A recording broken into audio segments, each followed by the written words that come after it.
Welcome to Constance in the City. This segment is dedicated to my love for trying new foods and visiting new places. But I won't be doing it alone. Today I am joined by Afro-fusion artist Jaded. We are here in Springfield Mall. We are trying out the day and night cereal bar. I think I'm gonna get this. I don't know. There's a lot of shit on here.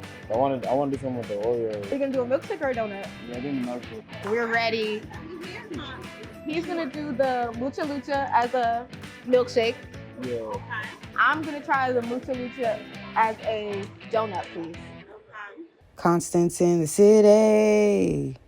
While we wait for our food to come out, I wanted to do a quick icebreaker with you, okay? Mm-hmm. I know that we did go to high school together, but I gotta be honest, I don't know you well. All right? Sweet or salty? Sweet. Write all your songs or have a ghostwriter. I write majority of my songs. And thank you, let them know. Oh, your milkshake is coming. You wanna bring it out? Oh, both of our food is coming. Yes. Thank you, Brandy. Thank you. Yes. Oh, this looks so good. Okay, I'm so excited. I was gonna keep going with the questions, but the food came out, so I'm like, let's just get into it. Ooh, I might have to. It's like that. I'm trying to get to the donut. You gotta rate it on a scale of 1 to 10. 1 to 10.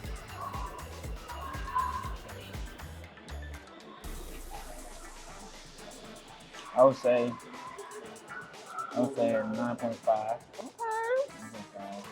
What would make it a 10?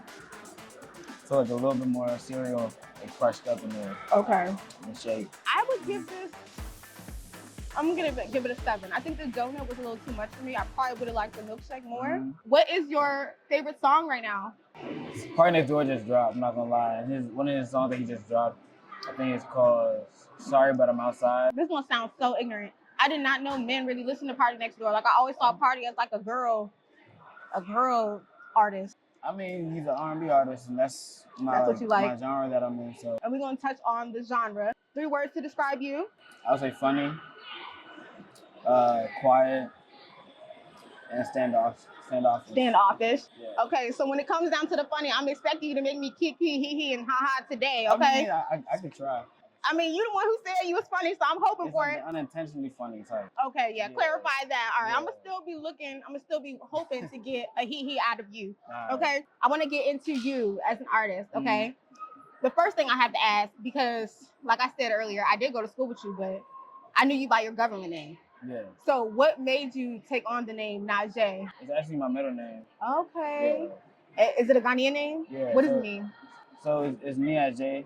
Okay. But like the way my mom and dad say it's Najee. So okay. But Nia J is basically like a king. When it comes down to the genre, because you touched on how you do R&B, I did read your YouTube bio and it said Afro-fusion. So like, give me what is your genre, if you could put it into words? I would say R&B mainly, but with a mix of the Afro and a mix of hip hop, just everything that I've listened to growing up. Why'd you choose that genre? I mean, I mainly started out, when I first started making music, I started out rapping. Okay. But I didn't know I could sing as well as I could rap. All right. So I actually could sing better than I could rap. So I had started making R&B, and then I linked up with a producer from this area, and he was an Afrobeats producer. So we linked up and we made an Afrobeat track every day, which is my first song. Right. And from there, that's when I just was messing with the sound a lot more, and then just developing my craft in both R&B and a little bit of Afro. Okay, I like that. And yeah, I was going to touch on it. So I had found out about you through Everyday. All right, it was 2020, Everyday dropped. They said Najee dropped something. I'm like, he does not strike me as a singer. I went in to go listen. I was blown away, honestly blown away. I was so blown away. I believe me and my best friend made a video to it. I featured the song in like a YouTube video that I had for my hair company. Like I was in love. I was in love with the song. I remember seeing something. I was in love with the song, and I think so. Again, I was just so blown away. I didn't know you could sing. You said you didn't know that you could really sing. When did you find out that you could really sing? So I mean, I kind of knew as I was growing up, like. I've always just been around music in the church, and when I would just sing just to sing. Okay. Like a lot of the times, because my sister would listen to like a lot of hip hop and R&B growing up, and then my parents listened to like High Life and a whole bunch of Afrobeats and fela. So that's when I would just be singing with them, and yeah. No, but how did you know, like, okay, I could really turn this into a moneymaker for me, a passion? I could do something with this, because you said you was into rap to begin with. Yeah. You just found out you found out you could sing while trying to do rapping. So when did you find out? Like, what was that moment for you that was like, oh No, yeah, like, I got could, those I vocals. could do this. Yeah. So it's crazy. I was at Nova Community College. Okay. And my advisor, she was talking to me one day. She said, "What do you love? Like, what do you love?" And I was like, "I love music. I just like it doesn't matter. I just love music. Like, it changes my mood, makes me feel better." So she was like, "You should try going to like a festival." And I was like, "All right." And Rolling Loud, it's like 2018. It was Rolling Loud, and me and one of my boys, he stayed in Tampa. He was like, "Let's go." So we bought our tickets, and then I flew down to Tampa, and then we went to Miami. And from there, that's when we went, and I'm just listening to every artist on stage. Like, I'm like, wow, I feel like I could do this. Yeah. Like, I honestly feel my ability. I could do this. So like, as soon as we got back to Tampa from Miami, like I was just putting on beats and I started writing a song. And that's when I flew back to VA, and I went to the studio, and that's where I met the producer. Okay. So that's how. Okay, so it clicked for you. I think like Yeah. when it comes down, I think about myself, right? And when I wanted to start doing this, I was so scared. But for you, it sounds like, you know, you got the inclination from a counselor to get to pursue music or get into music, like feed that interest of yours, right? So then you went to the concert. You get to the concert, you see yourself, and you get home, and you're like, yes, I'm ready to start making music. Like, there was no buffer time for you in which you had to think about it. Yeah, I mean, I thought about it definitely. Like when I made the first songs, like my first couple songs, I was like, do I really want to do this? Yeah. And then my girlfriend at the time, I don't want to disclose the name, but she had also brought it up, and I was like, you know what, like I might as well, because she had brought it up. I was just thinking about it, and she had brought it up, like, you can sing so well, why don't you like pursue it? And right. That's like what led to it as well too. So Every Day is the first song you dropped. Why that song? What made you drop that one? It just like, I knew when it was made, we like made a rough version, like the demo version first, and then we went to the actual studio, House Studios, which is now Vault. We went there and we re-recorded it. Okay. So like, even like off like the first demo track, I played it for Ozzy and Okra, and they were like, "Nah, this is a hit. Like, this is a hit." Yeah. I was like, "Oh shoot!" So like, that's when a couple days later, me and producer went over to the house and we recorded it. So. Okay. All right. So we talked about how you were, like you mentioned, when I asked you to name 3 things that you were shy. I think was it shy or quiet? One of the two. I think you said quiet. Quiet and standoffish. Yeah. Okay. So we have this quiet guy who's also, I'm seeing you perform in front of hundreds of people. You're sharing stages with big names. How is it performing, given the fact that you are like quiet, I mean, standoffish?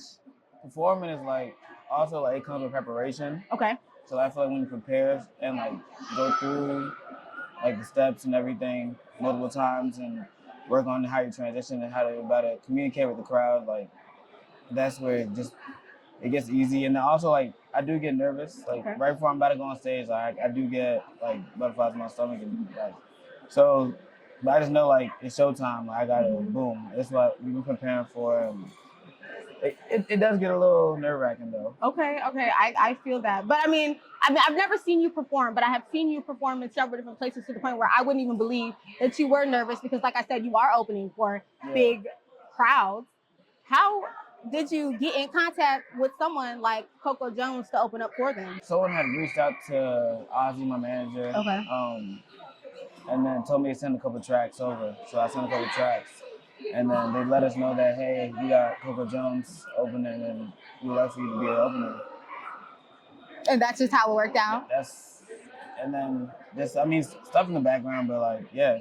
Don't brush over the stuff in the background. What's the stuff in the background? And the only reason I'm asking, it's not to pry, but I feel like everything is so gate-kept, right? And there's somebody that's sitting at home that wants, and if you don't want to tell them because it's competition, that's fine. But I was going to say, like, it's as if like the information is hidden because people don't want to give other people the inside scoop on how to get to where you are. It's not even that. It's just like, it's like when I see stuff in the background, just like a lot, like just negotiations and everything. Okay, So got you. That's really all it is. You talking about it like it's not a big deal, and I get it. That's the life you live, so you used to it. But to me, I'm trying to figure out how we go from this guy who's just interested in music, goes to Rolling Loud, makes a track, to now you're in these, like, you're getting backstage passes. Like, how are you able to get into these rooms and get into these spaces? Like I mean, it's mainly like networking and like putting yourself out there. And walk me through what putting yourself out there looks like to you.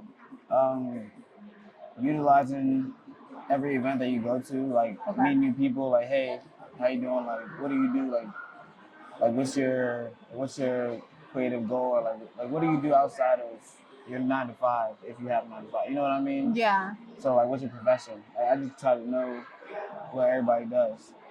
Cause like at the end of the day, it's like as an artist, like while doing that, you can meet new producers, you can meet new artists, you can meet DJs. So like that's like mainly what it is.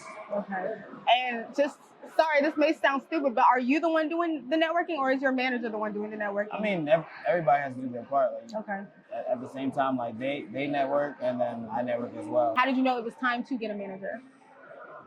Honestly, at the time when I had just started, I knew Ozzy was managing Juice, DJ Juice. Okay. So I reached out to him like, hey, like I want to take the music seriously. Like, will you be my manager? And he was like, all right, like let's do it. And that's where he had already took what he had learned, like working with Juice, and he just keeps me on the drive and helps me develop our next goals and just keep us on the schedule. Okay, all right. Let me stop hounding you about your manager, because you're probably like, who is this interview about? So you recently dropped a project. No, right? I'm getting ready to. You recently dropped Anesthesia, though. Excuse me for saying the word project. I should have said single. You recently dropped your single, Anesthesia. That was given love song. Can I know who the love songs are about? Are they about a specific person? Just in general. Just in general? Yeah. Okay, that's fine. When it comes down to writing these songs, how do you write these songs? What is your creative process? Actually, it was funny. If you want to talk about writing a song, the way I wrote Anesthesia,